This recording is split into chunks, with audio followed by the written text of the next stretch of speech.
Po zápasovej tlačovej besede a na úvod mi dovolte odozdať slovo trénerovi Vionu Zlaté Moravce, pánovi Rosinskému.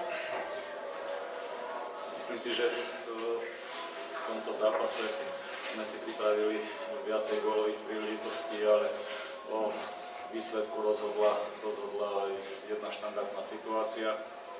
Aj keď sme sa snažili o vyrovnanie zo všetkých síl a chceli sme sa presadiť proti domácej obrane, tak úplne vyloženú takú gólovú príležitosť, aby sme to nejak dotlačili do siete, sme si nevypracovali.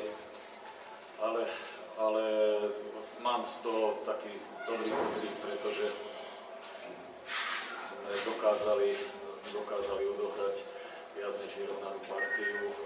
Ale tým nechcem znižovať v žiadnom prípade víťazstvo domácich, pretože nasadili hlavne v prvom polčase dobré tempo, my sme to tempo prijali. V druhom polčase sme sa ho snažili vystupňovať, avšak aj takýto je formál.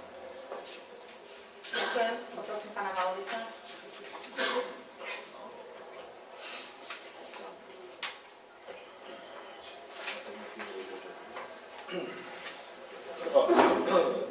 Začína finišovať a posledné zápasy sa každé mužstvo pripravuje zodpovedne, pretože každý bod doma stratený môže znamenať veľké mínus.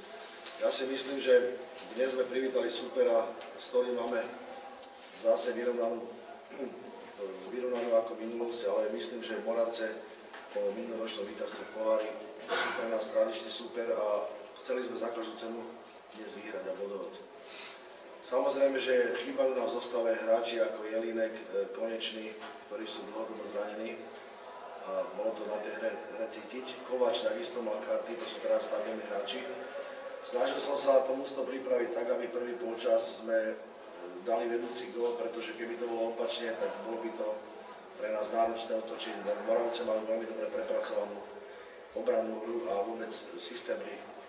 Myslím, že vzhľadom k tomu, že dali sme ten jeden pekný gól zo štandardky a Attila Pinte ešte mal na záver takú šancu zo zúfalstva, dá sa Persolovi najazd, trafil tyčku, tak sme si to víťazstvo zaslúžili. Bol to ináč zápas, myslím, taký otvorený v druhom polčase. Prvý polčas by som hodnotil lepšie pre nás, druhý polčas lepšie pre Moravce. Mali viacej zry a snažili sa za každú cenu vyrovnať. Ďakujem, nech sa páči otázky na trénerov. Pán tréner, ako to je možné, že sa neskôr získal na jeseň 11 bodov, teraz v jarných domácich zápasoch získal tých bodov 13. Vyzerá to tak, že naozaj zdolal mužstva. Asi to nevyzerá, že to je náhoda Nitru, Trnavu, Zlaté Moravce, Slovan, so Žilinou remizoval 0-0, Pedro, fantastické výkony, často si udrží čisté konto. Poďte, 4. rok som v Senci a myslím, že po dnešnom zápase a po dnešnom výsledku a neprajníci Senca musia dať za pravdu, že pred 4 roky sme sa zachránili v druhej lige, postúpili sme ďalšiu sezónu do prvej ligy. V prvej lige sme skončili 8. v tretej sezóne, 8. a hrali sme finále pohára a dnes sme tam, kde sme. Čiže malý Senec si myslím, že dokazuje, že dá sa tu hrať slušný futbal. Samozrejme, ja som striedal kolegu Galata v 13. kole, keď mal mužstvo, neviem presne koľko bodov, myslím 4 alebo 5 bodov na konte a bolo ťažké to mužstvo pripraviť.